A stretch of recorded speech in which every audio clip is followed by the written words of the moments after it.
अभी कुछ दिनों पूर्व ही विभिन्न प्रकार के बोर्ड्स के हाई स्कूल और इंटर के रिजल्ट घोषित हुए हैं। इसलिए यह विषय परीक्षा परिणाम का एक ज्वलंत विषय है। इस पर सभी बच्चे और उनके अभिभावक, विद्यालय, आचार्य और प्रधानाचार्य सभी संबंधित हैं। सभी लोग कुछ विचार करते हैं। इसलिए इस विषय पर उनके सभी विचारों को मैं आज अपने वार्ता के माध्यम से आप लोगों के साथ शेयर करना चाहता हूँ। भड़काऊ, जोशीले इस प्रकार के राजनीतिक बयान और अन्य विभिन्न प्रकार के विषयों पर न जाते हुए मुझे आशा है कि आप शिक्षा से जुड़े इस महत्वपूर्ण विषय के प्रति निश्चित रूप से चिंतन करेंगे। मैं स्वयं डॉक्टर श्रीनारायण कोष्टा, पंडित दीनदयाल उपाध्याय विद्यालय, जुगल देवी सरस्वती विद्या मंदिर और इसके पश्चात सरस्वती विद्या मंदिर इंटर कॉलेज तिरवा में 5 वर्ष प्रधानाचार्य के पद पर कार्य करके शिक्षा के क्षेत्र से जुड़ा रहा और सब प्रकार के समाज के छात्रों के बीच में मेरा संपर्क संबंध रहा है, गार्जियन से, अभिभावकों से भी रहा है। इसलिए मुझे लगता है ये विषय आपके भी विचार में आना चाहिए। कोई ज़माना था जब 5वीं 8वीं के रिजल्ट भी किसी बोर्ड के द्वारा, निकाय के द्वारा, बॉडी के द्वारा होते थे और वो डिक्लेयर होते थे। बड़ा क्रेज था, बड़ी भीड़ हो जाती थी, सब लोग इंतज़ार करते थे। कई बार शाम हो जाती थी, रात में रिजल्ट निकलता था, पेपर आता था, पेपर कोई माइक से बोलता था, रोल नंबर ये, विद्यालय का नाम बताया, ये pass, second division, first division, third division, ऐसे बोलते थे। वो तो खैर ख़त्म हो गया। आजकल मल्टीमीडिया का ज़माना है, सारा मोबाइल पर आ गया है, वो दृश्य तो नहीं। और 10वीं 12वीं की ही परीक्षा केवल बोर्ड की परीक्षा रह गई है। 5वीं और 8वीं की परीक्षाएं बोर्ड की परीक्षाएं नहीं हैं। विद्यालयों की इंटरनल परीक्षाएं वो होती हैं। 10वीं और 12वीं की परीक्षाएं बोर्ड की होती हैं। CBSE बोर्ड, ICSE और UP बोर्ड, सभी प्रकार के बोर्ड की 10वीं और 12वीं की परीक्षाओं के रिजल्ट घोषित हो चुके हैं। अब इंटर के छात्र जो है अपनी आगे की पढ़ाई करने के लिए BA, BSc, BCom, इंजीनियरिंग या डॉक्टरी पढ़ने के लिए, यानी प्रोफेशनल या एकेडमिकल कोर्सेज के लिए एडमिशन लेने के लिए जाएंगे। कुछ दिन पहले आपको ध्यान होगा कि प्रांतीय स्तर पर मेरिट डिक्लेयर होती थी और उस समय ये क्रेज रहता था कि किस विद्यालय के बच्चे ने टॉप किया है, किस विद्यालय से ज़्यादा पोजीशनें आई और उसके आधार पर उस विद्यालय को अच्छा मान लिया जाता था। अपने आप उसका एडवर्टीजमेंट हो जाता था और बड़ी संख्या में अच्छे बच्चे वहाँ पर एडमिशन लेने का प्रयास करते थे। कानपुर में रहने के नाते मुझे मालूम है 80-90 के दशक में पंडित दीनदयाल विद्यालय का नाम कितना ऊंचा था। प्रांत में हर वर्ष वहाँ से पोजीशन आती थी। 80 से 90 के बीच में मैं वहाँ रहा, इसलिए वह काल बोल रहा हूँ। बाद में भी बहुत अच्छा विद्यालय है, आज भी अच्छा विद्यालय है। इसके पश्चात BNIT शिक्षा निकेतन के छात्रों की संख्या भी ऐसे ही रहती थी। बहुत बड़ी संख्या में लोग मेरिट लिस्ट में नाम लाते थे और इन विद्यालयों का सभी जानते हैं कितने समय से नाम रहा है।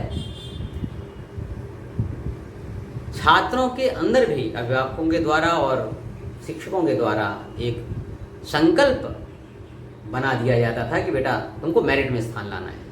कई बार बहुत अच्छे छात्र बहुत ज़्यादा मेहनत करते थे, पढ़ते थे, दिन रात मेहनत करते थे और प्रेशर में आ जाते थे। आगे मालूम नहीं कुछ निर्णय हुआ कि स्टेट लेवल पर हम मेरिट को डिक्लेयर नहीं करेंगे। छात्रों की गला काट स्पर्धा को रोकेंगे, छात्र डिप्रेशन में न जाए, प्रांत में फर्स्ट सेकंड थर्ड आने से कौन सी समस्या हल हो जाती है? कोई भी समस्या नहीं। इसलिए प्रांत स्तर पर ये मेरिट का डिक्लेरेशन बंद हुआ, लेकिन हम देखते हैं कि समस्या वहीं की वहीं है, क्योंकि अब जागृति ज़्यादा है, मीडिया ज़्यादा है, डिजिटलाइजेशन है। हमारे पत्रकार बंधु जैसे रिजल्ट निकलता है सभी विद्यालयों में दौड़ लगा करके मालूम करके कि आपके यहाँ के टॉपर के कितने अंक हैं, दूसरे विद्यालय के टॉपर के कितने अंक हैं, और इस प्रकार से वो डिस्ट्रिक्ट लेवल पर एक मेरिट बना देते हैं।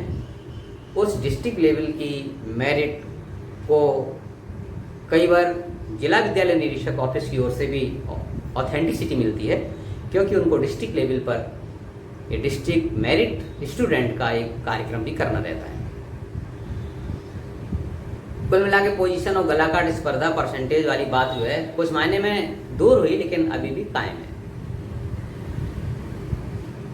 अब दूसरी बात ये, अधिक से अधिक अंक लाने के लिए छात्र अभिभावक ये तो पहले से ही तनाव में रहते। अब उसमें विद्यालय के साथ साथ, विद्यालय नहीं बल्कि विद्यालय की भूमिका आप एक किनारे करिए, बोर्ड कूद गया है। बोर्ड स्वयं अपने बोर्ड के छात्रों को अधिक से अधिक अंक देने की स्पर्धा में कूद पड़ा है। 5-7 साल पहले अखबार में मैंने पढ़ा था, तमिलनाडु प्रांत का रिजल्ट डिक्लेयर हुआ था, लगभग 47-48 बच्चों के 100% मार्क्स, माने सभी टॉपर 47 100% मार्क्स इंटर में, और 99.8% वाले 150 छात्र। आज क्या स्थिति है? सभी प्रांतों का रिजल्ट ऐसे ही आ रहा है। 30% अंक 10वीं कक्षा में हर विषय में इंटरनल असेसमेंट के मिलते हैं। इंटरनल असेसमेंट होता है, हर बच्चे को 30 नंबर मिलते हैं, 29 या 28 ज़्यादा से ज़्यादा, और कोई वेराइटी नहीं।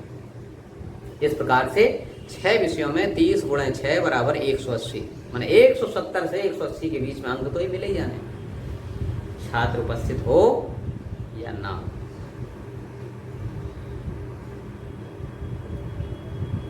पहले फर्स्ट सेकंड थर्ड डिवीजन आती थी, अब 60% से अगर नंबर कम है तो मानिए कि वो छात्र किसी न किसी विषय में फेल हो जाएगा, यानी कि 60% हर पासिंग स्टूडेंट्स के होंगे ही। हंसी हंसी में कभी कभी कहते हैं कि 60 से 75% थर्ड डिवीजन मानो।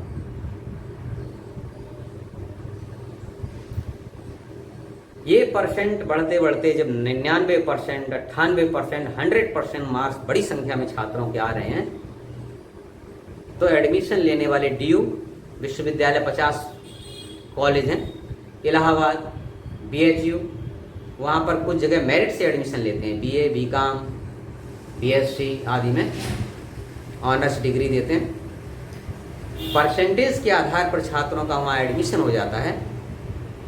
जिस बोर्ड के परसेंटेज टॉपर बच्चों के अच्छे नहीं होंगे तो उस बोर्ड के बच्चे वहाँ नहीं जा पाएंगे। बाई चांस अगर किसी साल यूपी बोर्ड के छात्रों के परसेंटेज नीचे रह गए तो एक भी छात्र का एडमिशन फिर DU यूनिवर्सिटी में नहीं हो पाएगा। इन सब बातों को देखते हुए हमें लगता है निश्चित रूप से बोर्ड की बॉडीज, उसकी गवर्निंग बॉडी बैठती हूँ और इसको तालमेल बनाने के लिए वो कुछ ना कुछ काम करते हों। कुल मिलाकर के हिंदुस्तान के सारे बोर्ड अधिक से अधिक परसेंटेज देने के इस स्पर्धा में पहले केवल छात्र और अभिभावक रहते थे, अब बोर्ड स्वयं कूदे हुए। परिणाम क्या है? ऐसा लगता है कि इस परिणाम से कुछ एजुकेशन हमारी बढ़ जाएगी, हमारे छात्रों के अंदर प्रतिभा बढ़ जाएगी, छात्र बहुत अच्छे कॉलेजों में चले जाएंगे। समस्या की समस्या ही रहेगी। पहले एडमिशन आराम से हो जाता था DU यूनिवर्सिटी में, तो अब आज 98% वाले का भी एडमिशन सशंकित होगा। एक और बहुत बड़ी समस्या आती है अभिभावकों के ऊपर। वो विचार करते हैं कि उनके बालक ने 70% नंबर लाए, वो अपने से कंपेयर करते हैं। वो कहते जब हम पढ़ते थे हम बहुत होशियार थे, हमारे 55% नंबर आए थे, इसके तो 70% नंबर आए। तो इसको अगर सही दिशा मिल गई तो ये निश्चित रूप से जेईई एडवांस, जेईई मेंस ये सब क्रॉस कर जाएगा और अच्छे पैकेज में नौकरी पा जाएगा। इसलिए वो विभिन्न कोचिंग में अपने छात्र, अपने बच्चे को एडमिशन करा देते हैं। छात्र क्या करें, माता पिता ने इतने अरमान पाल रखे हैं, उसकी बैकग्राउंड मजबूत नहीं, मार्क्स आगे वो अलग बात, बेसिक्स क्लियर नहीं, लेकिन माता पिता उसको बहुत बुद्धिमान समझते हैं, बहुत होशियार समझते हैं, बहुत मजबूत समझते हैं। और ऐसी परिस्थिति में माता पिता अपने महत्वाकांक्षाओं को, अरमानों को छात्र के ऊपर लाद देते हैं। छात्र आ जाता है शहर में, कमरा ले लेता है, कैसे खाता है, कैसे पढ़ता है, क्या करता है वो अलग बात, लेकिन जब 1000 और 500 के बैच में बैठता है, पढ़ाई करता है, समझता है कि हम क्या करें क्या ना करें। आप कल्पना कर सकते हैं माता पिता को वो कैसे समझाए कि हमें ये करना था, ये नहीं करना था। कई बार घर का मकान और ज़मीन बेच करके वो यहाँ एडमिशन लेता है, 1 आध साल एडमिशन लेकर के पढ़ता है, कहीं अच्छी जगह एडमिशन नहीं होता है, फिर इंजीनियरिंग कॉलेज और डिग्री कॉलेज में किसी प्राइवेट कॉलेज में जाता है। उसके लिए भी कई बार माता पिता ज़मीन बेच करके उस बच्चे का एडमिशन कराते हैं। एडमिशन करने के बाद बीटेक कर गया वो, बीटेक करने के बाद फिर क्या स्थिति रहती है, नौकरी के लाले पड़ते, क्योंकि वो प्राइवेट इंजीनियरिंग कॉलेज में उनको वो प्रतिभा उत्पन्न नहीं की जाती, उस चीज़ का अभ्यास नहीं कराया जाता, केवल रटा रटा करके इंजीनियर बना रहे।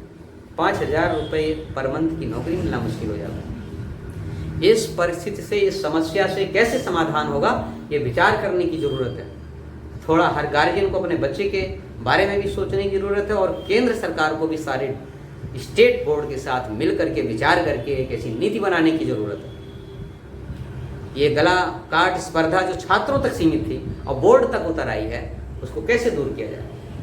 मनुष्य अधोगामी है, वो समस्याएं पैदा करेगा ही, लेकिन शासन करने वाला व्यक्ति अगर मनुष्य की मेंटेलिटी को समझता है और उससे ज़्यादा ब्रिलियंट है, तो उसका काम है कि नित्य प्रति आने वाली समस्याओं के बारे में विचार करे और समस्या का समाधान निकाले।